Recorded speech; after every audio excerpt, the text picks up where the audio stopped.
Alrighty, guys, what's popping real quick? Y'all know how I do sometimes. I just sit in the car and freaking take a break. I used to call these breaks just regular, what is it? I used to call them BTJT, break time with JT. So that's what I'm doing now. I'm sitting in the car. I've already eaten my clove, my garlic clove. All right, so we're not gonna indulge in that. Now I'm gonna take some questions. Y'all know I'm a member of a lot of forums on Facebook. Okay, yes, I got a big following, and I'm a member of a lot of them from the Pacifica, everything FCA make. I'm probably a member in those chat rooms, and from time to time I frequent those rooms. I'm looking at questions people ask. What startled me about some of these questions are the comment section. Okay, yes, it could get a little crazy in the comment section because people be wanting to be helpful, but in a sense, they being more hurtful than helpful because what they're saying is detrimental to what the question is about. And the guy that's asking the questions, taking what people are saying to heart and actually doing this. For instance, one lady had a Pacifica, 2017 Pacifica. She said her AC went out. Guy told her to go get a can of Freon and put in there.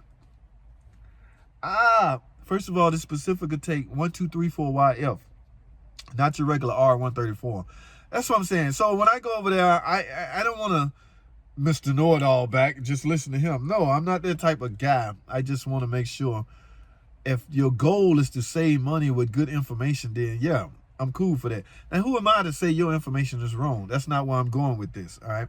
Anyway, I saw an interesting take or interesting question on, and I'm going to screen record this on my phone and put it in the video. Guy asks, anyone know of a good oil additive for lifter tick on a 2013 5.7? Guys, as it relates to additives and engine noises that you're already having, meaning the noise is current, it's going on now, ain't nothing you can do. Okay, because here's the reason, because that is a mechanical noise at this point. And I say this all the time, there's not a magical liquid solution available out there in a bottle. I know y'all like to go buy these mechanic in a bottles. There's no such fluid liquid that's gonna magically make your lifter. This is a 5.7 Hemi. So on those, what happens is the lifter will collapse and the cam lobe will keep rolling around until it chews into it. Then you exhibit this ticking noise.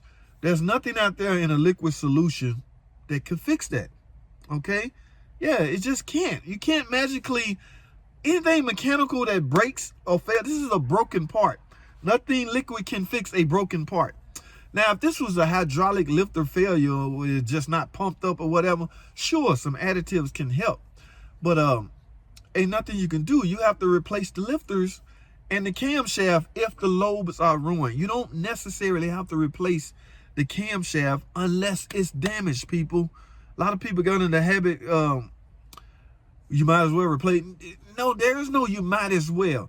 If you got a long stethoscope or some kind of video equipment that can get down there and take a good look at those lobes and they all intact, that means the camshaft is intact. You can physically look at the lifters and see if the lobes been contacting the outer edge of that lifter. If you see major damage to the lifter from the outer lobe of the camshaft, then yeah, from that standpoint, yeah. But a lifter can exhibit noise without damaging the camshaft. All right, there is a percentage that your camshaft might be all right. It just takes a good visual inspection. So keep that in mind when you trying to decide if you should replace your camshaft or not. You can easily remove the heads and just replace the lifters if that's your problem. But I'm going through some of the comments. One guy said thicker oil protects better. It's the 520-020 that's not protecting the cams. Thicker oil can protect better. Now, this is a difference between preventive and after, okay? His question was, anyone know of a good oil additive for lifter tick? Meaning his car is already ticking. Okay, now if you're coming from a standpoint, anyone know of a good additive to prevent the ticking noise from happening? That's a totally different question. They're not the same. Okay, so the answers in the comment section shouldn't be the same. This guy talking about preventative things. All right. Here's another one. Liquid moly lifter additives got rid of my tick completely. That means your tick was not a mechanical failure tick. The Pentastar. I heard one guy put liquid moly in my Pentastar and it stopped ticking. So let me get this straight. That magical liquid moly you pulled in magically put the needle bearings back into the roller bearing, and now that rocker arm is intact to the point where it's not ticking anymore? Stop it, people. Oh, stop it. That's not the case, guys. There is no such case as that, all right? You can't magically fix a mechanical failure or noise. If the rocker arm has come apart, nothing gonna fix that but a replacement rocker arm. Let me finish this comment. Liquid moly liquid additive got rid of my tick completely. I bought 2 bottles after someone told me on here because my shit started ticking bad. It was gone and been gone first drive after.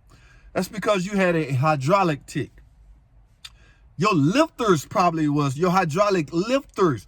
There's a difference between hydraulic lifters and mechanical rocker arms. Pentastar uses a mechanical rocker arm. There's no rocker arms in a Hemi. All right, yeah, I can't. Okay, won't fix anything. All right, either replace your lifters now or run it and replace both cams. It's a lot more expensive. Thicker oil and additives are a band-aid. They can quiet noises down, but damage is still being done. My man got a point. Just go ahead and replace your cam and lifters. MDS delete and get a new oil pump as well. That's the best fix in the long run. A Hellcat oil pump bolts right on to the block. No mods required. He got a point. A Hellcat oil pump will work on any 5.7 Hemi. It will bolt up, okay? Now, as far as MDS delete, I'm no big fan of that. But these guys obviously out of warranty, so you can talk amongst yourself. You know what I'm saying? Even if the car out of warranty, I'm no big fan of MDS delete. I'm just not. But I'm giving you my opinion and my take. Everybody is different. He seemed to think that's a better solution. MDS delete, Hellcat oil pump, thicker oil, it should be good. Okay? Everybody's perspective is different. I dumped the 5W20. I started using a good synthetic 5W30. And all of my ticking went away permanently. First of all, there's not much difference between 520 and 530. Second of all, if your ticking went away because you changed oil viscosity from that amount to this amount, it wasn't a mechanical failure. It wasn't a mechanical part that has failed type ticking. Okay. I don't know. I can't do this. All right. Here's another one. You have to kick the shit out of your car and it'll stop ticking. Okay, Lucas. Somebody bragging on Lucas. I don't know any history on any of these additives because I've never used any of them. I'm no big fan of additives at all, guys, so please don't ask me that. Dodge manual says not to add any fuel or oil additive to the engines. I don't know how true that is. Guys, you got to keep in mind you're on your own once your car go out of warranty. So you don't really have to adhere to the manufacturer at that point. Yeah, listen to their suggestions and heat it, take it in, soak it in, and process it as you may. But technically, you don't have to listen to them because they're not responsible for your vehicle anymore. All right, here's another one. People run their cars 10,000 miles and don't change the oil and then hot rod it on broken down oil. All right, I can't do that one. All right, replacement. Yeah, prolong. The replacement. We'll stop at replacement. And he got a point, guys. The only fix for mechanical lifter failure problem is mechanical lifter replacement. Yeah, we do it like that. Only thing you can do is replace it. All right, adding additive, wasting money on high dollar. I don't know if this liquid moly stuff expensive, but wasting money on super additives like that, it's not gonna mechanically repair broken lifters. And that's the problem with the Pentastar and the freaking 5.7. All right, so let me shut this screen recorder off, and we're gonna wrap this up, guys. Record and save. So that's all I have. Just so let me leave this with this. Like I say, now we can have another discussion about how to prevent the ticking issue. Okay, we'll be here all day talking about that. I don't want to add that discussion to this one because I'm already at 10 minutes. But on the next video, if somebody asks that, pose that question in the comment section, we can discuss that. But for the most part, there's no magical solution additive you can add to your vehicle that will stop a mechanical failure or a mechanical broken valve train part noise. It's just not. I mean, at some point, laws of physics has to kick in to your brain. Yeah, this is magic. Let me pour that in there. Wow. The needle bearings just went back into that. It's all intact. I don't hear a thing. I'm exaggerating, but at some point, use common sense, guys. That's all I have, man. We'll talk some more later. I got to go. Thanks for watching. Comment, subscribe. I'll see y'all in the next video.